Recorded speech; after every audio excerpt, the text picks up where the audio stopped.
Salam Bapak, Ibu, Saudara yang dikasihi Tuhan.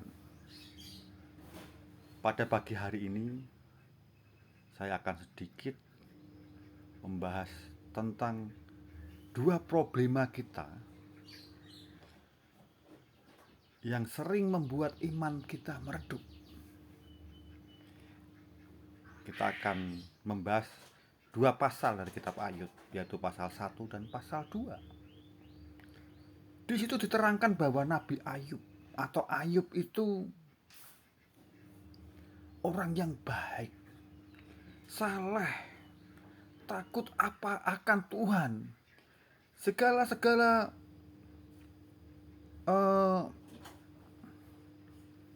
persembahan dipersembahkan untuk Tuhan. Penebusan dosa dia melakukan korban bakaran. Sangat-sangat baik. Ritual-ritual tentang Tuhan tidak pernah dia lewatkan. Sehingga Ayub diberkati. Ayub mempunyai ternak yang banyak, mempunyai budak. Anak-anaknya selalu berpesta. Saat itulah iblis mendebat Tuhan. Dia katakan bahwa Ayub bisa takut akan Engkau, bisa menjadi baik itu karena dia diberi kelimpahan, karena Tuhan sertai. Coba kalau Tuhan tidak sertai, engkau ambil semua, pasti Ayub tidak akan seperti itu. Tetapi iblis mengizinkan. Tuhan mengizinkan iblis untuk mencobai Ayub. Diambillah semua hartanya Ayub. Tetapi Ayub tidak bergeming, imannya tetap teguh.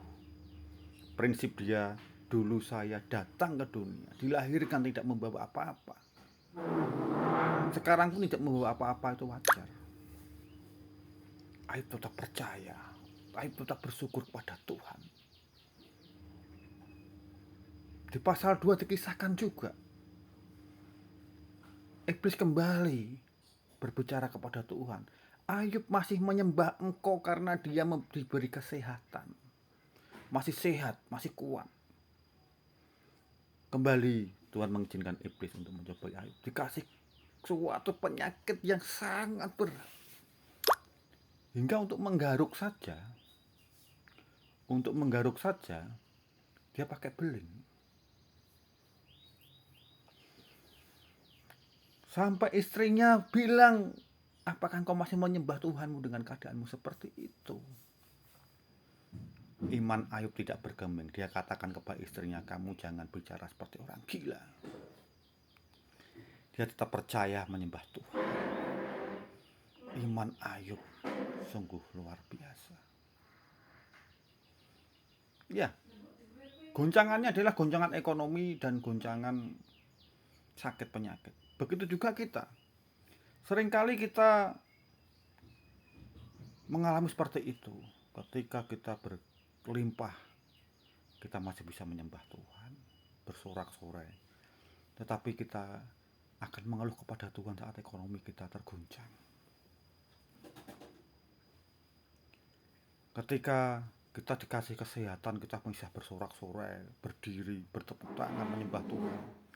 Tapi ketika kita sakit berkepanjangan, kita mengeluh, kenapa saya tidak sembuh-sembuh Tuhan, padahal saya sudah berdoa.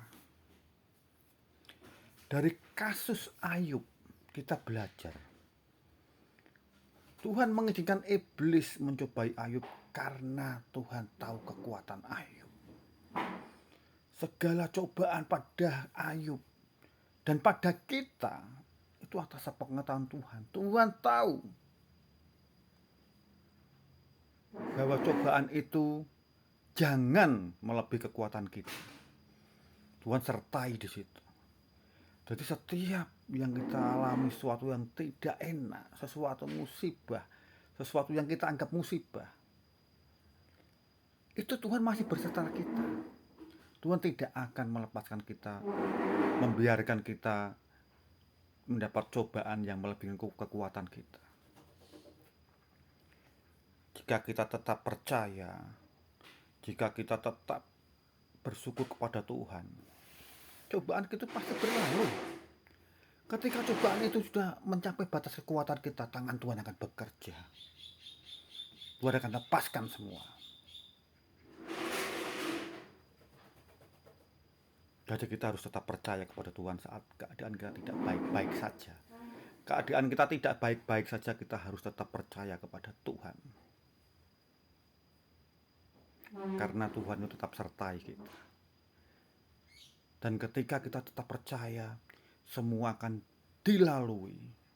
Cobaan itu akan berlalu dan kita akan mendapatkan sesuatu yang lebih dari keadaan kemarin.